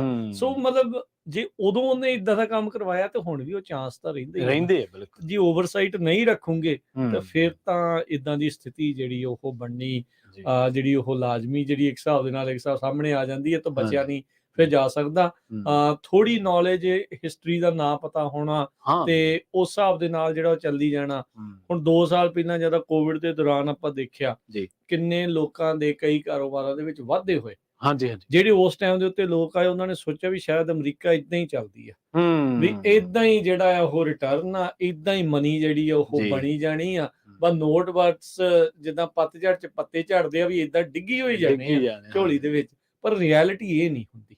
ਰਿਐਲਿਟੀ ਹੁੰਦੀ ਆ ਐਵਰੇਜਸ, ਵੀ ਕਿੰਨੇ ਇਸ ਦਹਾਕੇ ਚ ਕਿੱਦਾਂ ਰਿਹਾ, 2 ਦਹਾਕਿਆਂ ਦਾ ਕਿੱਦਾਂ ਜਿਹੜਾ ਹੋ ਰਿਹਾ ਆ, ਉਹਦੇ ਵਿੱਚ ਉਤਾਰ ਚੜਾਵ ਦੇਖੇ ਗਏ ਹੁੰਦੇ। ਜੇ ਤੁਸੀਂ ਸਿਰਫ ਚੜਾਅ ਦੇ ਟਾਈਮ ਤੇ ਆਏ ਆ ਤੇ ਉਸ ਤੋਂ ਬਾਅਦ ਦੇ ਵਿੱਚ ਤੁਸੀਂ ਮਨ ਨੂੰ ਭੁਲੇਖੇ ਚ ਪਾ ਲਿਆ ਵੀ ਏਦਾਂ ਹੀ ਰਹਿਣਾ, ਚੜ੍ਹਦਾ ਹੀ ਰਹਿਣਾ ਆ, ਜਿਹੜੀ ਚੀਜ਼ ਉੱਤੇ ਗਈ ਉਹਨੇ ਥੱਲੇ ਆਉਣਾ ਹੀ ਆਉਣਾ ਆ। ਇਹ ਚੀਜ਼ ਜੇ ਧਿਆਨ ਰੱਖ ਕੇ ਨਹੀਂ ਚੱਲੂਗੇ, ਉਸ ਹਿਸਾਬ ਦੇ ਨਾਲ ਇਨਵੈਸਟਮੈਂਟਾਂ ਕਰੀ ਚੱਲੂਗੇ ਤਾਂ ਫਿਰ ਲੋਕਾਂ ਦਾ ਪੈਸਾ ਤਾਂ ਇਦਾਂ ਡੁੱਬਦਾ। ਨਾਲੇ ਆਰਥਿਕ ਜਿਹੜੀਆਂ ਪ੍ਰਸਥਿਤੀਆਂ ਹੁੰਦੀਆਂ ਨਾ ਉਹ ਸਦਾ ਸਾਜ਼ਗਾਰ ਨਹੀਂ ਰਹਿੰਦੀਆਂ, ਕਦੇ ਵੀ ਪੈਰਲਲ ਇੱਕੋ ਜਿਹੀਆਂ ਨਹੀਂ ਚੱਲਦੀਆਂ। ਕਿਸੇ ਵੀ ਦੇਸ਼ ਦੀਆਂ, ਕਿਸੇ ਵੀ ਮੁਲਕ ਦੀਆਂ, ਕਿਸੇ ਵੀ ਖਿੱਤੇ ਦੀਆਂ ਕਹਿ ਲਓ, ਕਿਸੇ ਵੀ ਬੈਂਕ ਦੀਆਂ ਕਹਿ ਲਓ, ਉਹ ਬਦਲਦੀਆਂ ਰਹਿੰਦੀਆਂ। ਤੇ ਜਿਹੜੇ ਬੰਦੇ ਬਦਲਦੀਆਂ ਹੋਈਆਂ ਸਥਿਤੀਆਂ ਤੋਂ ਸਹੀ ਅੰਦਾਜ਼ਾ ਲਾਉਣ ਦੇ ਵਿੱਚ ਅਸਮਰੱਥ ਹੁੰਦੇ ਆ, ਉਹ ਸਹੀ ਸਥਿਤੀਆਂ ਨੂੰ ਭਾਂਪ ਨਹੀਂ ਸਕਦੇ, ਅੰਦਾਜ਼ਾ ਲਾ ਨਹੀਂ ਸਕਦੇ, ਉਹ ਫਿਰ ਕਈ ਵਾਰੀ ਕੱਚਾ ਖਾ ਜਾਂਦੇ ਆ। ਸੋ ਇਸੇ ਕਰਕੇ ਇਹ ਫਾਈਨੈਂਸ ਨੂੰ ਸਮਝਣਾ ਬਹੁਤ ਔਖਾ ਕੰਮ। ਜੀ, ਆਪਣੇ ਨਾਲ ਜੁੜੇ ਨੇ ਹਰਜਿੰਦਰ ਜੀ, ਸਤਿ ਸ਼੍ਰੀ ਅਕਾਲ ਜੀ। ਹਾਂਜੀ, ਸਤਿ ਸ਼੍ਰੀ ਅਕਾਲ ਜੀ। ਸਤਿ ਸ਼੍ਰੀ ਅਕਾਲ। ਮੈਂ ਰਾਜਪਨ, ਸਵੇਰੇ ਆਪਾਂ ਗੱਲ ਤੁਸੀਂ ਨਿਊਜ਼ ਕਰ ਰਹੇ ਸੀ ਨਾ FDIC ਵੀ ਜੇ 2 ਪਾਰਟਨਰ ਹੈਗੇ ਤਾਂ ਉਹ 5 ਲੱਖ ਤੱਕ ਆ। ਜੀ, ਪਰ ਮੈਂ ਗਈ ਸੀ, ਉਹ ਕਹਿੰਦੇ ਨਹੀਂ, ਤੁਹਾਡਾ ਇੱਕ ਅਕਾਊਂਟ ਤੇ ਭਾਵੇਂ 10 ਬੰਦੇ ਹੋਣ, ਉਹ 2.5 ਲੱਖ ਹੀ ਹੈ। ਠੀਕ ਹੈ, ਠੀਕ ਹੈ ਜੀ। ਹਾਂਜੀ, ਇੱਕ ਅਕਾਊਂਟ ਉੱਤੇ ਭਾਵੇਂ ਤੁਹਾਡੇ 10 ਬੰਦਿਆਂ ਦੇ ਨਾਂ ਆ, ਪਰ ਉਹਦੀ ਜਿਹੜੀ FDIC ਇੰਸ਼ੋਰੈਂਸ ਹੈਗੀ ਉਹ ਸਿਰਫ 2.5 ਲੱਖ ਲਿਮਟ ਜਿੰਨੀ ਹੈਗੀ ਉਨੀ ਹੈ। ਠੀਕ ਹੈ ਜੀ, ਠੀਕ ਹੈ।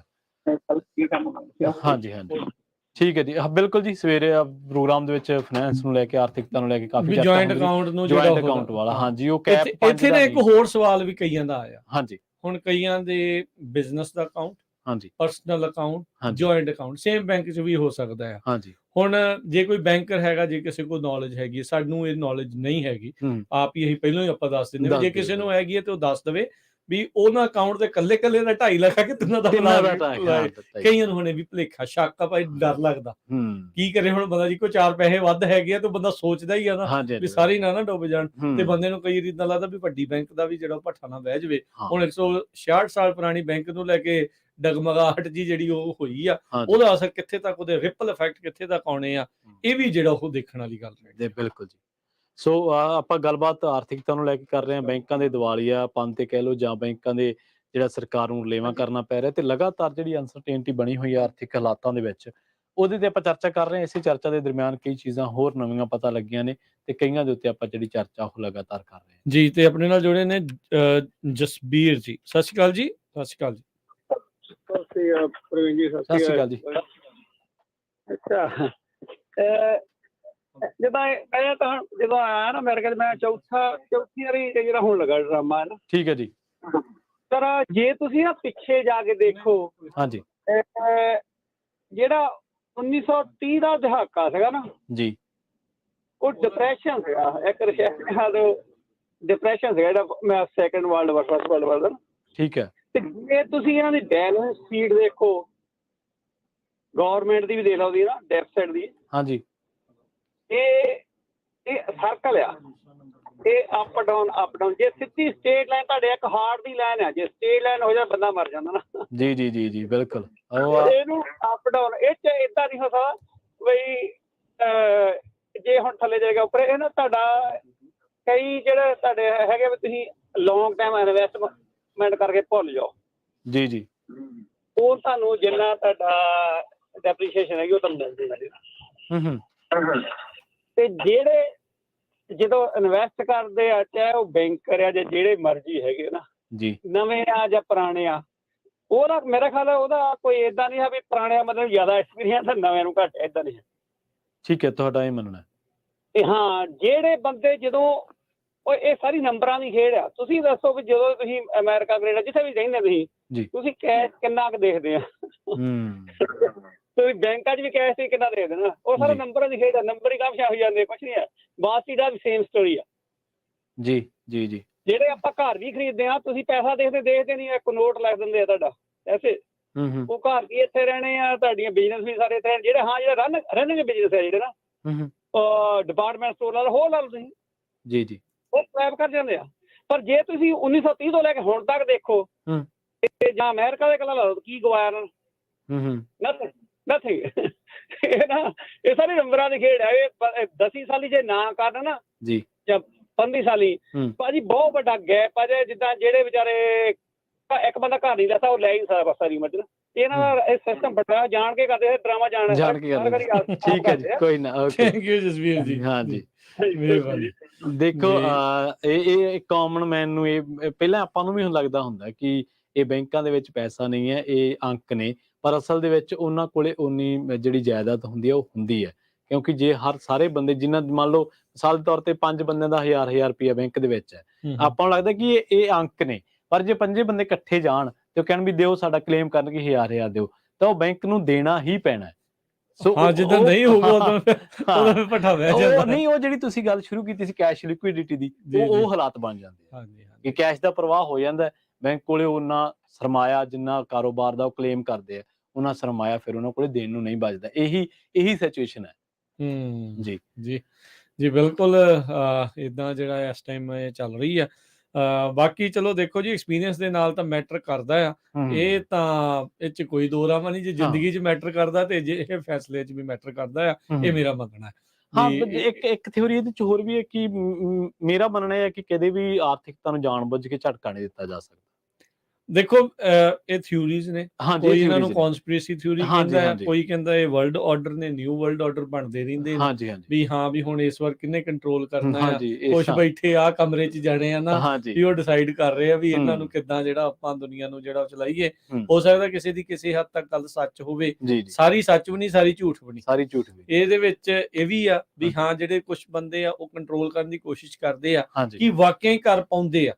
ਇਹ ਜਿਹੜਾ ਇੱਕ ਵੱਡੇ ਜਿਹੜੇ ਉਹ ਸਵਾਲ ਡੈਫੀਨੇਟਲੀ ਜਿਹੜੇ ਉਹ ਰਹਿ ਜਾਂਦੇ ਆ, ਕਿਤੇ ਉਹਨਾਂ ਦਾ ਜ਼ੋਰ ਚੱਲ ਵੀ ਜਾਂਦਾ ਹੋਊਗਾ, ਕਿਤੇ ਨਹੀਂ ਵੀ ਚੱਲਦਾ ਆ, ਪਰ ਤੁਹਾਨੂੰ ਜਿਹੜਾ ਨਾ ਇਹ ਆਪਣੀ ਸੂਝ-ਬੂਝ ਸਮਝ ਦੇ ਨਾਲ ਜਿਹੜਾ ਉਹ ਚੱਲਦੇ ਰਹਿਣਾ ਪੈਣਾ ਆ।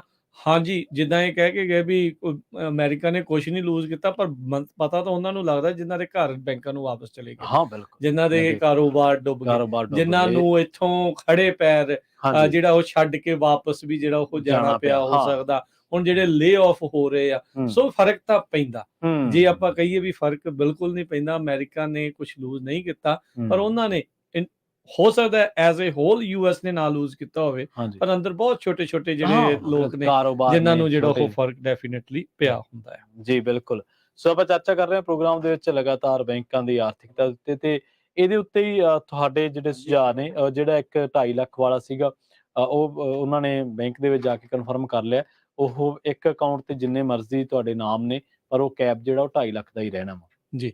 ਤੇ ਆਪਣੇ ਨਾਲ ਜੁੜ ਚੁੱਕੇ ਨੇ ਹਰਜੋਤ ਸਿੰਘ ਖਾਲਸਾ ਜੀ, ਸਵਾਗਤ ਹੈ। ਸਤਿ ਸ਼੍ਰੀ ਅਕਾਲ ਜੀ।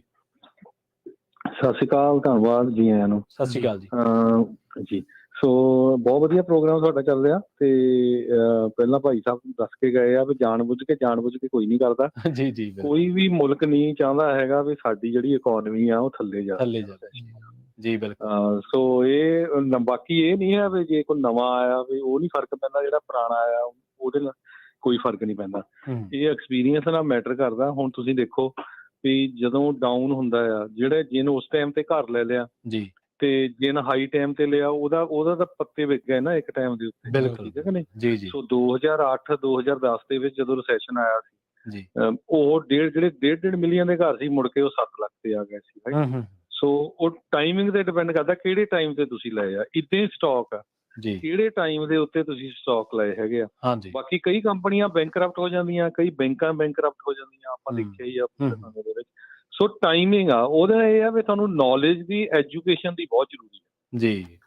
ਸੋ ਇਹ ਕੀ ਜਿੱਦਾਂ ਹੁੰਦਾ ਨਾ, ਕਈ ਵਾਰੀ ਬੰਦਾ ਇੱਕ ਕੰਪਨੀ 'ਚ ਕੰਮ ਕਰਦਾ, ਮੈਂ ਤੁਹਾਨੂੰ ਸਿੰਪਲ ਉਦਾਹਰਨ, ਮੰਨ ਲਓ ਕਦੇ ਉੱਥੇ ਕਿਸੇ ਚੀਜ਼ ਦੀ ਪ੍ਰੋਡਕਸ਼ਨ ਹੋ ਰਹੀ ਆ, ਤੇ ਉਹ ਸੋਚਦਾ ਵੀ ਬੜੇ ਵੀ ਯਾਰ ਆ ਤਾਂ ਮਸ਼ੀਨਾਂ ਧੜਾ ਧੜ ਵਿਕ ਰਹੀਆਂ ਵੀ ਸਾਡਾ ਸਟਾਕ ਉੱਤੇ ਜਾਣਾ। ਏਦਾਂ ਨਹੀਂ ਹੁੰਦਾ। ਹੋ ਸਕਦਾ ਉਹਨੇ ਸਟੋਰੀ ਕਰਨੀਆਂ ਹੋਣ, ਸ਼ੋ ਕਰਨ ਲਈ ਵੀ ਸਾਡੀ ਪ੍ਰੋਡਕਸ਼ਨ ਬਹੁਤ ਹੋਈ ਆ। ਸੋ ਜਿਹੜਾ ਨੌਲੇਜ ਆ ਇਹ ਬਹੁਤ ਜ਼ਰੂਰੀ ਹੈਗਾ। ਜਿਹੜੀ ਰਾਈਟ ਟਾਈਮ ਤੇ ਰਾਈਟ ਟੀਮ ਜਿਹੜੀ ਚੀਜ਼ ਤੁਸੀਂ ਖਰੀਦਣੀ ਆ, ਉਹ ਹੀ ਲੌਂਗ ਰਨ ਦੇ ਵਿੱਚ ਫਿਰ ਬੈਟਰ ਰਹਿੰਦੀ ਹੈਗੀ ਆ। ਹੁਣ ਜਿਨ੍ਹਾਂ ਨੇ ਪਿਛਲੇ 1-2 ਸਾਲਾਂ 'ਚ ਘਰ ਖਰੀਦੇ ਆ, ਉਹ ਠੀਕ ਆ, ਕਈਆਂ ਦੇ ਤਾਂ ਇੰਟਰਸਟ ਰੇਟ ਘੱਟ ਆ, ਪਰ ਸਟਿਲ ਜੇ ਜਿਨ੍ਹਾਂ ਦੀ ਹੁਣ ਜੌਬ ਚੱਲ ਜਾਣੀ, ਉਹਨਾਂ ਦੀ ਸਿਚੁਏਸ਼ਨ ਕੀ ਹੋਣੀ ਹੈ। ਜਿਨ੍ਹਾਂ ਦੀ ਬੇ ਏਰੀਆ ਦੀ ਮੈਂ ਉਦਾਹਰਨ ਦਿੰਦਾ ਆ, ਬਾਕੀ ਜਿੱਦਾਂ ਸਾਰੇ ਨਹੀਂ ਕੰਪੇਅਰ ਕਰਨਾ ਚਾਹੀਦਾ, ਕਿਉਂਕਿ ਬੇ ਏਰੀਆ 'ਚ ਕਈਆਂ ਦੀਆਂ 7-7 8-8 9-9 ਹਜ਼ਾਰ ਡਾਲਰ ਪੇਮੈਂਟ ਆ, ਉਹ 2-2 2.5 ਮਿਲੀਅਨ ਦੇ ਘਰ ਹੋਏ ਸੀ। ਸੋ ਸਾਡੇ ਸਾਰੇ ਜਿੰਨੇ ਵੀ ਸਾਡੇ ਸਰੋਤੇ ਆ, ਆਪਾਂ ਜਿੰਨੇ ਵੀ ਫਾਈਨੈਂਸ਼ੀਅਲ ਐਕਸਪਰਟ ਤਾਂ ਹੈ ਨਹੀਂ, ਪਰ ਉਹਦੇ ਨਾਲ ਇਹ ਆ ਵੀ ਜਿੰਨੀ ਜਿਹੜੀ ਨਿਊਜ਼ ਹੁੰਦੀ ਆ, ਕੀ ਕੁਝ ਵਾਪਰ ਰਿਹਾ, ਉਹ ਤੁਹਾਡੇ ਨਾਲ ਸਾਂਝੀ ਕਰਦੇ ਆ। ਉਹਦੇ ਨਾਲ ਠੀਕ ਆ, ਮੈਨੂੰ ਲੱਗਦਾ ਜ਼ਰੂਰ ਸਾਡੇ ਸਰੋਤਿਆਂ ਨੂੰ ਫਾਇਦਾ ਹੁੰਦਾ ਹੋਊਗਾ। ਤਦੇ ਸਾਨੂੰ ਇੰਨੀਆਂ ਕਾਲਾਂ ਆਉਂਦੀਆਂ, ਭਾਜੀ ਅਸੀਂ ਇਸ ਬੈਂਕ 'ਚ ਇੰਨੇ ਪੈਸੇ ਆ, ਕੀ ਕਰੀਏ, ਇੱਥੇ ਕਰੀਏ। ਹੁਣ ਤੁਸੀਂ ਕਾਲਾਂ ਇੱਥੇ ਵੀ ਦੇਖੀਆਂ, ਜਦੋਂ ਪ੍ਰੋਗਰਾਮ ਨਹੀਂ ਵੀ ਚੱਲਦਾ ਉਸ ਟਾਈਮ ਤੇ ਵੀ ਕਾਲ ਆਉਂਦੀ। ਸੋ ਨੌਲੇਜ ਹੋਣਾ ਬਹੁਤ ਜ਼ਰੂਰੀ ਆ। ਚਾਹੇ ਤੁਸੀਂ ਕਿਸੇ ਵੀ ਕੰਮ ਦੇ ਵਿੱਚ ਉਹ ਇੱਕ ਦੂਜੇ ਵੱਲ ਦੇਖ ਕੇ ਨਾ ਕਰੋ, ਪੜ੍ਹੋ ਜਰਾ 2-4-5 ਡਿਫਰੈਂਟ ਸਾਈਟਸ ਤੋਂ, ਟੀਵੀ ਦੇ ਜਿਹੜੇ ਇਕੋਨਮੀ ਵਾਲੇ ਚੈਨਲ ਆ ਉਹ ਦੇਖੋ, ਤਾਂ ਤੁਹਾਨੂੰ ਪਤਾ ਲੱਗਦਾ ਹੈਗਾ। ਪਰ ਜਾਣ ਬੁੱਝ ਕੇ ਕੋਈ ਨਹੀਂ ਕਰਦਾ, ਕੋਈ ਸਰਕਾਰ ਨਹੀਂ ਚਾਹੁੰਦੀ ਵੀ ਹਾਂ ਜਾਣ ਕੇ ਥੱਲੇ ਅਗਲੇ ਨੇ ਇਲੈਕਸ਼ਨ ਲੜਨੀ ਹੈ ਕਿ ਨਹੀਂ, ਪੱਠਾ ਪਾ ਕੇ ਤੇ ਕਿੱਦਾਂ ਇਲੈਕਸ਼ਨ ਲੜਨਗੇ। ਦੇਖੋ ਨਾ ਵਾਈਟ ਹਾਊਸ ਦਾ, ਕਿ ਉਹ ਵਾਈਟ ਹਾਊਸ ਸੁੱਤੇ ਨਹੀਂ ਉਹ ਪਿਛਲੇ ਵੀਕਐਂਡ, ਜਦੋਂ ਸਿਲੀਕਨ ਵੈਲੀ ਬੈਂਕ ਜਿਹੜੀ ਆ ਉਹ ਉਹਨਾਂ ਦੇ ਜਿਹੜੇ ਸਾਰੇ ਸਟਾਕ ਕ੍ਰੈਸ਼ ਹੋ ਗਏ, ਤੇ ਬਣਨਾ ਕੀ ਆ। ਠੀਕ ਹੈ ਕਿ ਨਹੀਂ?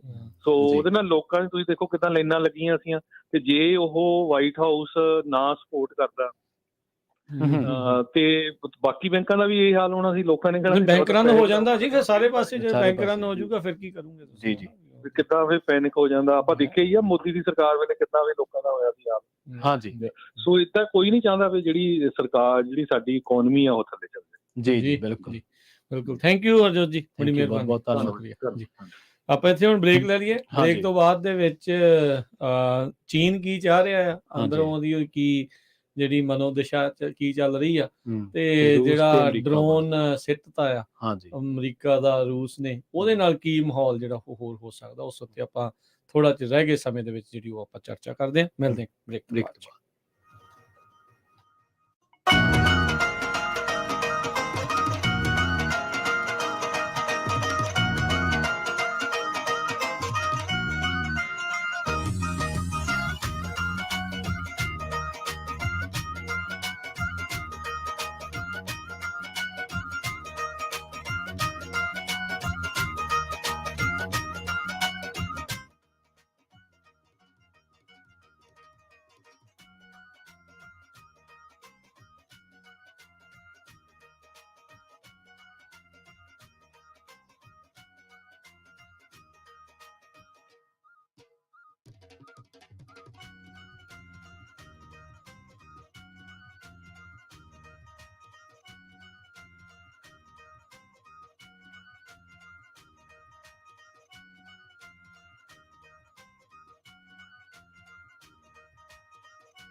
ਬ੍ਰੇਕ ਤੋਂ ਬਾਅਦ ਇੱਕ ਵਾਰ ਮੁੜ ਤੋਂ ਤੁਹਾਡਾ ਸਾਰਿਆਂ ਦਾ ਸਵਾਗਤ ਹੈ ਪ੍ਰੋਗਰਾਮ ਸਾਂਝੀ ਸਾਥ ਦੇ ਵਿੱਚ। ਤੇ ਅੱਜ ਦੇ ਇਸ ਪ੍ਰੋਗਰਾਮ ਦੇ ਵਿੱਚ ਆਪਾਂ ਸ਼ੁਰੂਆਤ ਕੀਤੀ ਸੀ ਪ੍ਰੋਗਰਾਮ ਦੀ ਆਰਥਿਕਤਾ ਨੂੰ ਲੈ ਕੇ, ਪਰ ਕੌਮਾਂਤਰੀ ਪੱਧਰ ਤੇ ਘਟਨਾਵਾਂ ਇੰਨੀਆਂ ਕੁ ਜ਼ਿਆਦਾ ਵਾਪਰ ਰਹੀਆਂ ਨੇ ਕਿ ਉਹਨਾਂ ਸਾਰੀਆਂ ਤੇ ਨਜ਼ਰਸਾਨੀ ਕਰਨੀ ਬੇਹੱਦ ਜ਼ਰੂਰੀ ਹੈ।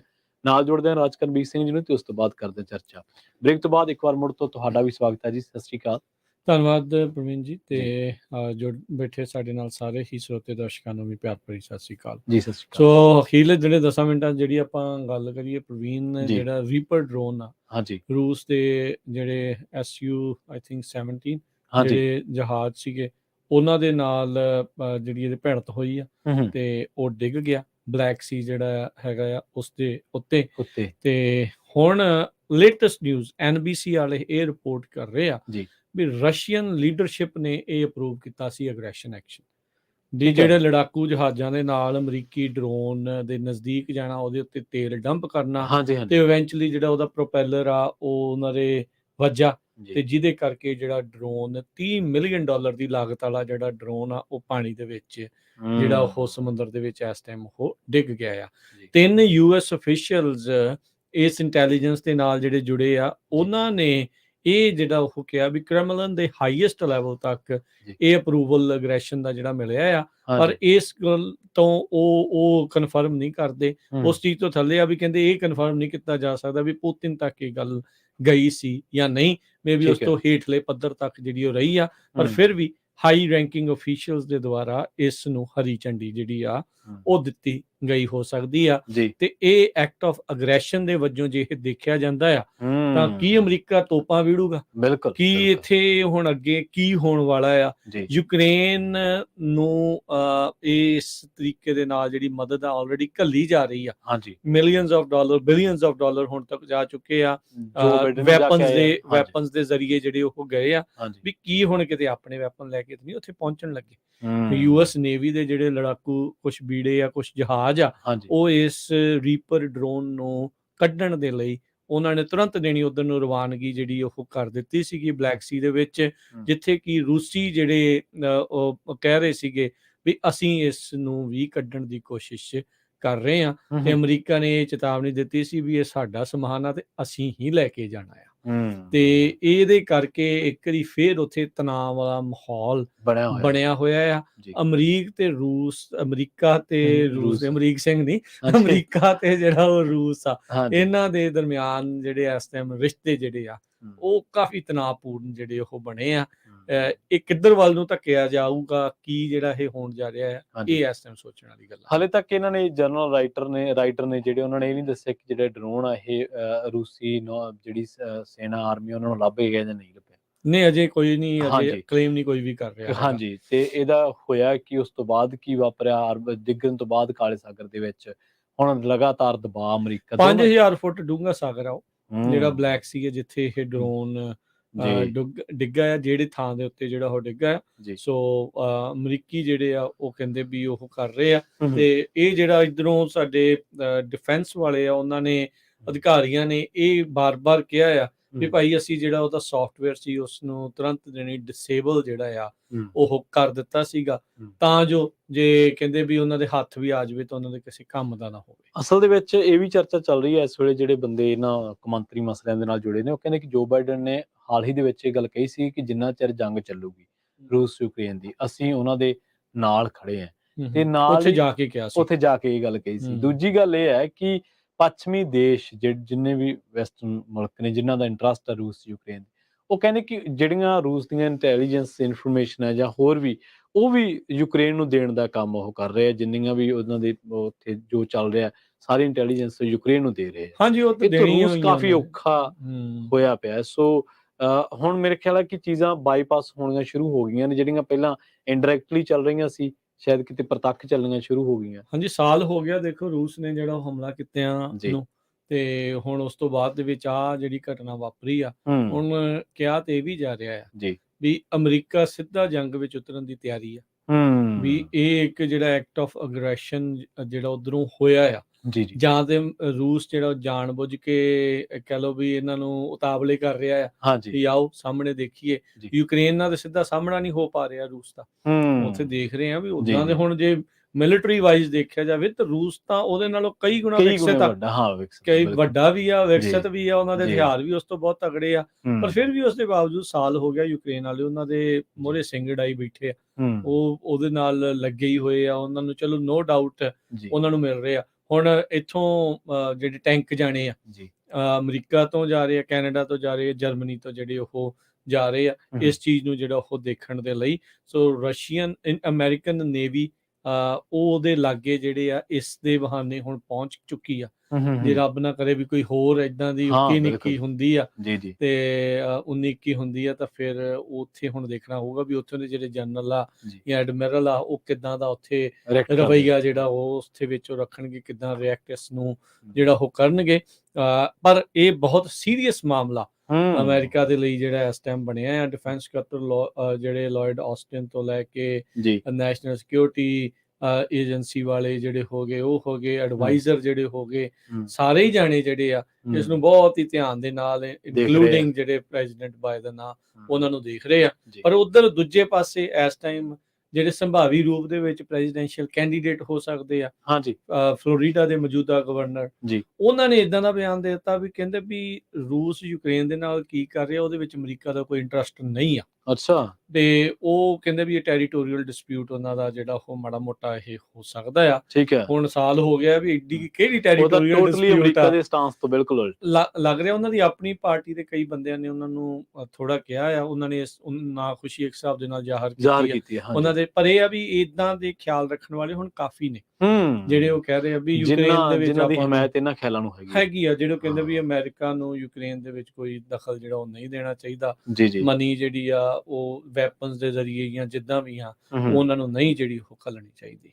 ਤੇ ਨਾਲ ਦੇ ਨਾਲ ਹੀ ਪੈਰਲਲੀ ਇੱਕ ਹੋਰ ਚੀਜ਼ ਜਿਹੜੀ ਉਹ ਚੱਲ ਰਹੀ ਆ, ਜਿਹੜਾ ਚੀਨ ਦਾ ਜਿਹੜਾ ਆ ਉਹ ਆਪਣੇ ਆਪ ਨੂੰ ਸੁਪਰ ਪਾਵਰ ਦੇ ਤੌਰ ਦੇ ਉੱਤੇ ਦਰਸਾ ਰਿਹਾ ਆ, ਦਿਖਾ ਰਿਹਾ ਆ। ਇਰਾਨ ਤੇ ਸਾਊਦੀ ਅਰੇਬੀਆ ਜਿਨ੍ਹਾਂ ਦਾ ਕਹਿ ਲਓ ਵੀ ਜਨਮਾਂ ਦਾ ਜਿਹੜਾ ਆਪਸ ਦੇ ਵਿੱਚ ਟੱਸਲ ਚੱਲ ਰਹੀ ਆ, ਸ਼ੀਆ ਸੁੰਨੀ ਜਿਹੜਾ ਵਿਵਾਦ ਆ ਉਹਨਾਂ ਦਾ, ਦੋਨੋਂ ਜਿਹੜੇ ਮੁਲਕ ਇੱਕ ਹਿਸਾਬ ਦੇ ਨਾਲ ਇੱਕ ਸ਼ੀਆ ਇੱਕ ਸੁੰਨੀ ਆ, ਆਪਸ ਦੇ ਵਿੱਚ ਉਹਨਾਂ ਨੇ ਕਿਹਾ, ਚੀਨ ਨੇ ਜਿਹੜਾ ਉਹ ਕਿਹਾ ਆ ਅਸੀਂ ਇਹਨਾਂ ਦਾ ਸਮਝੌਤਾ ਕਰਾਇਆ ਆ, ਡਿਪਲੋਮੈਟਿਕ ਰਿਲੇਸ਼ਨ ਜਿਹੜੇ ਉਹਨਾਂ ਨੇ ਮੁੜ ਬਹਾਲ ਇਸ ਦੇ ਵਿੱਚ ਉਹ ਕਰਵਾਏ ਆ।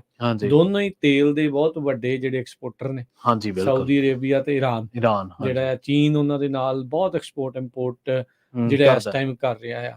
ਤੇ ਚੀਨ ਨੇ ਰੀਸੈਂਟਲੀ ਇੱਕ ਬੜੀ ਵੱਡੀ ਪ੍ਰੈਸ ਕਾਨਫਰੰਸ ਕਰਕੇ ਇਹ ਕਿਹਾ ਆ ਵੀ ਅਸੀਂ 12 ਪੁਆਇੰਟ ਦਾ ਪਲਾਨ ਲੈ ਕੇ ਆ ਰਹੇ ਹਾਂ, ਜਿਹਦੇ ਵਿੱਚ ਯੂਕਰੇਨ ਤੇ ਰੂਸ ਦੇ ਵਿੱਚ ਆਪਸ 'ਚ ਅਸੀਂ ਸਮਝੌਤਾ ਕਰਾਉਣ ਦੀ ਗੱਲ ਕਰ ਰਹੇ ਹਾਂ।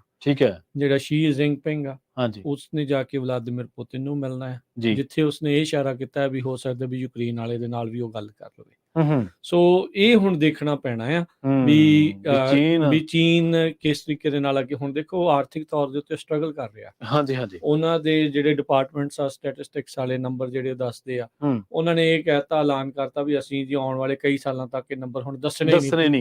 ਤਾਂ ਬਾਹਰ ਤਾਂ ਲੋਕਲਾਂ ਨੂੰ ਤਾਂ ਕੀ, ਬਾਹਰਲਿਆਂ ਨੂੰ ਵੀ ਕਿਸੇ ਨੂੰ ਵੀ ਜਿਹੜਾ ਕੋਈ ਆંકੜੇ ਜਿਹੜੇ ਉਹ ਦੱਸਣੇ ਨਹੀਂ ਆ। ਪ੍ਰੋਡਕਸ਼ਨ ਬਹੁਤ ਲੂਜ਼ ਹੋ ਰਹੀ ਹੈ ਉਹਨਾਂ ਦੀ, ਦੁਨੀਆ ਜਿਹੜੀ ਆ ਉੱਥੋਂ ਆਪਣੇ ਫੈਕਟਰੀਆਂ ਚੱਕ ਕੇ ਹੋਰ ਮੁਲਕਾਂ ਦੇ ਵਿੱਚ ਜਾ ਰਹੀਆਂ। ਇੰਡੀਆ ਨੂੰ ਇਸ ਵਿੱਚ ਫਾਇਦਾ ਵੀ ਹੋ ਰਿਹਾ ਕਈ ਥਾਵਾਂ ਤੇ, ਉਹ ਚਲੋ ਉਹਨਾਂ ਦੇ ਲਈ ਗੁੱਡ ਥਿੰਗ ਹੋਊਗੀ। ਤੇ ਪਰ ਇਹ ਆ ਵੀ ਜਿਹੜਾ ਚੀਨ ਆ ਉਹ ਆਪਣੇ ਹਿਸਾਬ ਦੇ ਨਾਲ ਇਹ ਕੋਸ਼ਿਸ਼ ਜਿਹੜੀ ਉਹ ਇਸ ਟਾਈਮ ਕਰ ਰਿਹਾ ਵੀ ਮੈਂ ਦੁਨੀਆ ਦੀ ਸੁਪਰ ਪਾਵਰ ਦੇ ਤੌਰ ਦੇ ਉੱਤੇ ਜਿਹੜਾ ਉੱਭਰ ਕੇ ਜਿਹੜਾ ਉਹ ਸਾਹਮਣੇ ਆਵਾਂ। ਸੋ ਸ਼ੀ ਜਿਨਪਿੰਗ ਹੁਣੀ ਜਿਹੜੇ ਵਲਾਦੀਮੀਰ ਪੁਤਿਨ ਨੂੰ ਮਿਲਣਗੇ ਤਾਂ ਹੋ ਸਕਦਾ ਆ ਵੀ ਉਹ ਕੋਸ਼ਿਸ਼ ਕਰ ਰਹੇ ਆ ਵੀ ਜਿਹੜਾ ਯੂਕਰੇਨ ਤੇ ਰੂਸ ਦੇ ਦਰਮਿਆਨ ਇਹ ਪੀਸ ਨੈਗੋਸ਼ੀਏਸ਼ਨ ਜਿਹੜੀ ਉਹ ਸਿਰੇ ਜਿਹੜਾ ਉਹ ਚਾੜਿਆ ਜਾਵੇ। ਇਹ ਹੁਣ ਦੇਖਣਾ ਹੋਊਗਾ ਵੀ ਜ਼ੈਲੈਂਸਕੀ ਦਾ ਸਟਾਂਸ ਇਸ ਦੇ ਉੱਤੇ ਕਿੱਦਾਂ ਦਾ ਰਹਿੰਦਾ ਆ। ਜਿਹਨੂੰ ਸਾਲ ਹੋ ਗਿਆ ਵੀ ਵੈਸਟ ਦੇ ਕੋਲੋਂ ਬਹੁਤ ਕੁਛ ਉਸਨੂੰ ਜਿਹੜਾ ਉਹ ਮਿਲਿਆ ਆ, ਕੀ ਉਹ ਚੀਨ ਦੀ ਗੱਲ ਉੱਥੇ ਮੰਨਦਾ ਆ ਨਹੀਂ ਮੰਨਦਾ ਆ, ਕਿਉਂਕਿ ਇਵੈਂਚੁਅਲੀ ਚੀਨ ਨੇ ਰਸ਼ੀਆ ਦਾ ਹੀ ਪੱਖ ਪੂਰਨਾ ਹੈ। ਉਹ ਇਸ ਹਿਸਾਬ ਦੇ ਨਾਲ ਵੀ ਜਿਹੜਾ ਰੈਫਰੈਂਡਮ ਕਰਾਏ ਇਲਾਕੇ ਆ ਉਹ ਚਾਹੁੰਦੇ ਆ ਰੂਸ ਵਾਲੇ ਵੀ ਉਹ ਸਾਡੇ ਕੋਲ ਆ ਜਾਣ ਤੇ ਹੌਲੀ ਹੌਲੀ ਉਸ ਦੇ ਉੱਤੇ ਆਪਾਂ ਕਬਜ਼ਾ ਕਰ ਲਈਏ। ਅੱਜ ਕੱਲ ਯੂਰਪੀਅਨ ਸੰਘ ਨੇ ਬੈਲਾਰੂਸ ਜਿਹੜਾ ਰੂਸ ਦਾ ਗੁਆਂਢੀ ਮੁਲਕ ਆ, ਤੇ ਬੈਲਾਰੂਸ ਤੇ ਯੂਰਪੀਅਨ ਸੰਘ ਦੇ ਦਰਮਿਆਨ ਜਿਹੜਾ ਬਾਰਡਰ ਸੀ ਉਸਨੂੰ ਸੀਲ ਕਰ ਦਿੱਤਾ ਆ।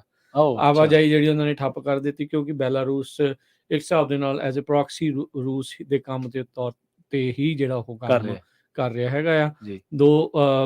ਪਿਛਲੇ ਵੀਕ ਦੇ ਵਿੱਚ ਚੀਨ, ਰੂਸ ਤੇ ਈਰਾਨ ਇਹਨਾਂ ਨੇ ਸਾਂਝੇ ਤੌਰ ਦੇ ਉੱਤੇ ਫੌਜੀ ਅਭਿਆਸ ਵੀ ਜਿਹੜਾ ਉਹ ਕੀਤਾ ਹੈਗਾ ਆ। ਸੋ ਕਾਫੀ ਕੁਝ ਜਿਹੜਾ ਇਸ ਟਾਈਮ ਵਾਪਰ ਰਿਹਾ ਹੈਗਾ ਆ ਪੂਰੇ ਇਸ ਦੁਨੀਆ ਦੇ ਵਿੱਚ ਭੂਗੋਲਿਕ ਤੌਰ ਦੇ ਉੱਤੇ। ਜਿਹੜੇ ਨਾ ਚੇਂਜਸ ਬਹੁਤ ਜ਼ਿਆਦਾ ਜਿਹੜੇ ਆਪਾਂ ਨੂੰ ਇਸ ਟਾਈਮ ਦੇਖਣ ਨੂੰ ਜਿਹੜੇ ਉਹ ਮਿਲ ਰਹੇ ਆ। ਸੋ ਜਿੱਦਾਂ ਆਪਾਂ ਕਹੀਏ ਦੀ ਨਿਊ ਵਰਲਡ ਆਰਡਰਸ ਤੇ ਉਹ ਸਾਰੀਆਂ ਚੀਜ਼ਾਂ ਨੂੰ ਲੱਗਦਾ ਵੀ ਦੇਖਣ ਨੂੰ ਜਿਹੜੀਆਂ ਮਿਲਦੀਆਂ ਨਾ, ਕੋਸ਼ਿਸ਼ ਜਿਹੜੀ ਹੋ ਰਹੀ ਆ ਵੈਸਟ ਵਾਲੇ, ਅਮਰੀਕਾ, ਯੂਕੇ, ਯੂਰਪੀਅਨ ਮੁਲਕ, ਹੋਰ ਕੈਨੇਡਾ, ਹੋਰ ਇਹ ਜਿਹੜੇ ਮੁਲਕ ਆ, ਕੀ ਇਹਨਾਂ ਦੀ ਪਾਵਰ ਨੂੰ ਬਰਦਾਸ਼ਤ ਕਰ ਸਕਣਗੇ ਜਾਂ ਇਹਨਾਂ ਨੂੰ ਅੱਗੇ ਵਧਣ ਦੇਣਗੇ। ਇਹ ਵੀ ਹੁਣ ਬਹੁਤ ਵੱਡੀ ਇੱਕ ਦੇਖਣ ਵਾਲੀ ਜੰਗ ਜਿਹੜੀ ਆ, ਸ਼ੀਤ ਜੰਗ ਜੀ ਜਿਹੜੀ ਆ ਨਾ, ਡਿਪਲੋਮੈਟਿਕ ਜੰਗ ਜਿਹੜੀ ਆਪਾਂ ਨੂੰ ਦੇਖਣ ਨੂੰ ਮਿਲੂਗੀ। ਹੁਣ ਥੋੜੀ ਜੀ ਇਹ ਆ, ਪਹਿਲਾਂ ਠੰਡੀ ਤਾਂ ਚੱਲ ਹੀ ਰਹੀ ਸੀ ਪਹਿਲਾਂ, ਹੁਣ ਥੋੜੀ ਜੀ ਪ੍ਰਤੱਖ ਜੀ ਨਜ਼ਰ ਆਉਣ ਲੱਗੀ ਹੈ। ਚੀਨ ਦੇ ਤਾਂ ਜੇ ਤੁਸੀਂ ਲੰਘੇ 5 ਸਾਲਾਂ ਦੇ ਆਪਰੇਸ਼ਨ ਦੇਖੋਗੇ ਨਾ ਤੇ ਤੁਸੀਂ ਹੈਰਾਨ ਰਹਿ ਜਾਓਗੇ। ਚੀਨ ਨੇ ਬਹੁਤ ਜਿਹੜੀ ਸਿਲਕ ਰੂਟ ਵਾਲੀ ਇੱਕ ਤਿਆਰੀ ਕੀਤੀ ਹੈ, ਉਹ ਬਹੁਤ ਜ਼ਿਆਦਾ ਇਨਵੈਸਟਮੈਂਟ ਕੀਤੀ, ਬਹੁਤ ਜ਼ਿਆਦਾ ਇਨਵੈਸਟ। ਜੇ ਤੁਸੀਂ ਸ਼੍ਰੀਲੰਕਾ ਦੀ ਗੱਲ ਕਰੋਗੇ, ਹੰਬਨ ਟੋਟਾ ਬੰਦਰਗਾਹ ਵਾਲਾ ਮਸਲਾ ਤੁਸੀਂ ਦੇਖ ਲਓ, ਉੱਥੇ ਉਹਨਾਂ ਦੇ ਜਮਾਵੜਾ ਕੀਤਾ। ਪਾਕਿਸਤਾਨ ਦੇ ਫਾਈਨੈਂਸ਼ੀਅਲ ਜਿੰਨੇ ਵੀ ਚੱਲ ਰਹੇ ਨੇ ਉੱਥੇ ਝਗੜੇ ਝੇੜੇ, ਉਹਨਾਂ ਦੇ ਵਿੱਚ ਚੀਨ ਪੂਰਾ ਇੰਟਰਸਟ ਹੈ। ਭਾਰਤ ਦੇ ਨਾਲ ਜੋ ਸਰਹੱਦੀ ਡਿਸਪਿਊਟ ਨੇ ਕਈ ਥਾਂ ਸੌਰਟ ਆਊਟ ਕੀਤੇ ਹੈ, ਕਈ ਥਾਂ ਉੱਥੇ ਜਾ ਕੇ ਕਦੇ ਅਰੁਣਾਚਲ ਤੇ ਦਾਅਵਾ, ਕਦੇ ਕਿਤੇ। ਸੋ ਮੈਨੂਫੈਕਚਰਿੰਗ ਪਿਛਲੇ ਦਿਨਾਂ ਦੇ ਵਿੱਚ, ਕੋਵਿਡ ਤੋਂ ਪਹਿਲਾਂ ਦੀ ਜੇ ਗੱਲ ਕਰੀਏ, ਮੈਨੂਫੈਕਚਰਿੰਗ ਚੀਨ ਦੀ ਬੜੀ ਮਜ਼ਬੂਤ ਸੀ ਕਿਉਂਕਿ ਸਸਤੀ ਸੀ। ਇਲੈਕਟ੍ਰੋਨਿਕਸ ਦੇ ਮਸਲੇ ਦੇ ਵਿੱਚ ਜਾਂ ਹੋਰ ਚੀਜ਼ਾਂ ਦੇ ਵਿੱਚ ਬਹੁਤ ਸਸਤੇ ਉਹਨਾਂ ਨੇ 1 ਮਿੰਟ ਲਿਆਂਦੇ। ਤੇ ਜਿਹੜੀ ਇੱਕ ਐਸਟੈਬਲਿਸ਼ ਮਾਰਕੀਟ ਸੀ, ਤੁਸੀਂ ਦੇਖ ਲਓ ਕਿ ਵੈਸਟਰਨ ਦੇ ਜਿੰਨੇ ਐਸਟੈਬਲਿਸ਼ ਬ੍ਰਾਂਡ ਸੀਗੇ ਉਹਨਾਂ ਨੂੰ ਟੱਕਰ ਦਿੱਤੀ ਉਹਨਾਂ ਨੇ ਆਪਦੇ 2-2000, 5-5000, 7-7000 ਦੇ ਮੋਬਾਈਲਾਂ ਦੇ ਨਾਲ। ਹੁਣ ਤੁਸੀਂ ਇਹਦੇ ਵਿੱਚ, ਸੌਰੀ ਮੈਂ ਤੁਹਾਡੇ ਵਿੱਚ ਗੱਲ ਕੱਟ ਰਿਹਾ, ਜਿਹੜੇ ਮੁਲਕਾਂ ਦੇ ਬਾਰੇ ਕੋਈ ਗੱਲ ਵੀ ਨਹੀਂ ਕਰਦਾ। ਅਫਰੀਕਾ ਜਿਹੜਾ ਕੰਟੀਨੈਂਟ ਆ, ਉਹਦੇ ਵਿੱਚ ਕਿੰਨੇ ਮੁਲਕ ਨੇ, ਦਰਜਨਾਂ ਹੀ ਜਿਹੜੇ ਉਸ ਦੇ ਵਿੱਚ ਮੁਲਕ ਆ। ਵਾਈਸ ਪ੍ਰੈਜ਼ੀਡੈਂਟ ਸਾਡੀ ਕਮਲਾ ਹੈਰਿਸ, ਸੈਕਟਰੀ ਆਫ ਸਟੇਟ, ਉਹ ਅਫਰੀਕਾ ਦੇ ਦੌਰੇ ਤੇ ਜਾ ਰਹੇ ਆ। ਕਾਰਨ ਕੀ ਹੋਇਆ ਵੀ ਚੀਨ ਤੇ ਰੂਸ ਉਹਨਾਂ ਨੇ ਮਿਲ ਕੇ ਇੰਨੇ ਕੁ ਜ਼ਿਆਦਾ ਹਥਿਆਰ ਉੱਥੇ ਵੇਚਦੇ ਵੀ ਅਮਰੀਕਾ ਵਾਲੇ ਪਿੱਛੇ ਪੈ ਗਏ, ਪਿੱਛੇ ਰਹਿ ਗਏ। ਇਹੀ ਨਹੀਂ, ਉਹਨਾਂ ਨੇ ਅਫਰੀਕਾ ਦੇ ਵਿੱਚ ਵੀ ਇਨਫਰਾਸਟ੍ਰਕਚਰ ਦੇ ਨਾਂ ਦੇ ਉੱਤੇ ਮੁਲਕਾਂ ਦੇ ਮੁਲਕ ਇੱਕ ਹਿਸਾਬ ਨਾਲ ਖਰੀਦਣ ਵਾਲੀ ਗੱਲ ਕਰ ਰਹੀ ਹੈ ਚੀਨ। ਸੋ ਇਹ ਨਹੀਂ ਆ ਵੀ ਅਮਰੀਕਾ ਨੂੰ ਇਸ ਟਾਈਮ ਚੌਂਸ਼ ਫੇਰਿਓ ਜਿਹੜਾ ਆ ਉਹ ਰੂਸ ਨੂੰ ਤੇ ਚੀਨ ਨੂੰ ਲੈ ਕਈ ਥਾਵਾਂ ਦੇ ਉੱਤੇ ਜਿਹੜੀ ਇਸ ਟਾਈਮ ਛੋਟੀਆਂ ਜਿਹੜੀਆਂ ਬੈਟਲਸ ਆ ਉਹ ਰਨ ਕਰਨੀਆਂ ਪੈ ਰਹੀਆਂ। ਤੁਸੀਂ ਤਾਂ ਦੇਖੋ ਅਮਰੀਕਾ ਦਾ ਟੌਪ ਡਿਪਲੋਮੈਟ ਜਿਹੜੇ ਐਂਟਨੀ ਬਲਿੰਕਨ ਤੇ ਨਾਲ ਵਾਈਸ ਪ੍ਰੈਜ਼ੀਡੈਂਟ ਦੇ ਅਹੁਦੇ ਵਾਲੀ ਜਿਹੜੀ ਕਮਲਾ ਹੈਰਿਸ ਆ, ਉਹ ਉੱਥੇ ਹੁਣ ਜਾ ਰਹੇ ਆ ਕਿਉਂਕਿ ਯੂਐਸ ਦੀਆਂ ਜਿਹੜੀਆਂ ਆਰਮ ਸੇਲਸ ਆ ਉਹ ਉਸ ਕੰਟੀਨੈਂਟ ਨੂੰ ਕਾਫੀ ਜ਼ਿਆਦਾ ਅੱਗੇ ਦੇ ਨਾਲੋਂ ਜਿਹੜੀਆਂ ਉਹ ਘਟ ਚੁੱਕੀਆਂ ਆ ਤੇ ਉਹ ਦੋਨੋਂ ਮੁਲਕ ਮਿਲ ਕੇ ਵੱਧ ਹਥਿਆਰ ਜਿਹੜੇ ਉੱਥੇ ਵੇਚ ਰਹੇ ਆ। ਤੇ ਅਮਰੀਕਾ ਜਿਹੜਾ ਇਸ ਚੀਜ਼ ਨੂੰ ਬਹੁਤਾ ਜਿਹੜਾ ਉਹ ਚੰਗਾ ਨਹੀਂ ਮੰਨਦਾ। ਉਦਾਂ ਦਾ ਦੇਖੋ ਹਥਿਆਰ ਕਿਤੇ ਵੀ ਵਿਕਣੇ ਨਹੀਂ ਵਿਕਣੇ, ਇਹ ਤਾਂ ਇੱਕ ਡਿਫਰੈਂਟ ਜਿਹੜੀ ਸਟੋਰੀ ਆ, ਕੋਈ ਇਹਨੂੰ ਚੰਗਾ ਮੰਨਦਾ ਕੋਈ ਨਹੀਂ ਮੰਨਦਾ। ਜਿਹੜਾ ਵੀ ਕੋਈ ਜਿਹੜਾ ਇਹ ਵਾਰ ਵਾਲੇ ਜਿਹੜੇ ਆ ਇਸ ਪੂਰੇ ਨੂੰ ਜਿਹੜਾ ਇੰਡਸਟਰੀ ਨੂੰ ਉਹਦੀ ਕੋਈ ਚੰਗੀ ਤਾਂ ਨਹੀਂ ਮੰਨਦਾ, ਪਰ ਫਿਰ ਵੀ ਇਹਨਾਂ ਚੀਜ਼ਾਂ ਦਾ ਫਰਕ ਪੈਂਦਾ ਹੈ। ਮੁਲਕ ਜਿਹੜੇ ਆ ਉਹ ਦੇਖਦੇ ਆ ਸਾਰੀਆਂ ਚੀਜ਼ਾਂ ਨੂੰ, ਇਸ ਟਾਈਮ ਜਿਹੜਾ ਉਹ ਦੇਖ ਰਹੇ ਆ। ਸੋ ਇਸ ਟਾਈਮ ਟੌਪ ਦੇ 2 ਐਡਵਾਈਜ਼ਰੀਜ਼ ਦੇ ਵਿੱਚੋਂ ਅਮਰੀਕਾ ਦੇ, ਚੀਨ ਤੇ ਜਿਹੜਾ ਰੂਸ ਆ, ਉਹ ਟੌਪ 2 ਦੇ ਉੱਤੇ ਜਿਹੜਾ ਉਹ ਦੇਖੇ ਜਾ ਰਹੇ ਜੀ। ਸੋ ਸਮਾਂ ਆਪਣਾ ਸਮਾਪਤੀ ਵਾਲਾ ਜੀ, ਤੇ ਇਹਨਾਂ ਜਿਹੜੇ ਕੌਮਾਂਤਰੀ ਪੱਧਰ ਤੇ ਜਿਹੜੇ ਮਸਲੇ ਆ ਇਹਨਾਂ ਨੂੰ ਇੱਥੇ ਹੀ ਆਪਾਂ ਬ੍ਰੇਕ ਲਾਉਣੀ ਪੈਣੀ ਆ, ਸਮਾਂ ਇਜਾਜ਼ਤ ਨਹੀਂ ਦਿੰਦਾ। ਲਈਏ ਜੀ ਫਿਰ ਇਜਾਜ਼ਤ। ਜੀ ਬਿਲਕੁਲ ਜੀ, ਹੁਣ ਇਜਾਜ਼ਤ ਲੈਣੇ। ਕੱਲ ਨੂੰ ਫਿਰ ਸਾਂਝੀ ਸੱਤ ਦੇ ਵਿੱਚ 3 ਤੋਂ 4 ਵਜੇ ਦੇ ਵਿੱਚ ਇੱਕ ਹੋਰ ਨਵੇਂ ਵਿਸ਼ੇ ਦੇ ਨਾਲ ਜਿਹੜਾ ਉਹ ਆਪਾਂ ਹਾਜ਼ਰ ਹੋਵਾਂਗੇ। ਉਦੋਂ ਤੱਕ ਲਈ ਲੈਂਦੇ ਆ ਜੀ ਤੁਹਾਡੇ ਤੋਂ ਇਜਾਜ਼ਤ। ਮੇਰੇ ਰਾਜਕਨਵੀਰ ਸਿੰਘ ਵੱਲੋਂ ਤੇ ਪ੍ਰਵੀਨ ਸ਼ਰਮਾ ਵੱਲੋਂ ਸਭ ਨੂੰ ਪਿਆਰ ਸਤਿਕਾਰ ਸੈਨਿਕੀ ਜਹੀ ਸਤਿ ਸ੍ਰੀ ਅਕਾਲ। ਜਿੰਨੇ ਵਾਸਤੇ ਹੱਸਦੇ ਖੇਡਦੇ ਰਹੋ, ਸੁਣਦੇ ਰਹੋ ਜੀ ਪੰਜਾਬੀ ਰੇਡੀਓ USA।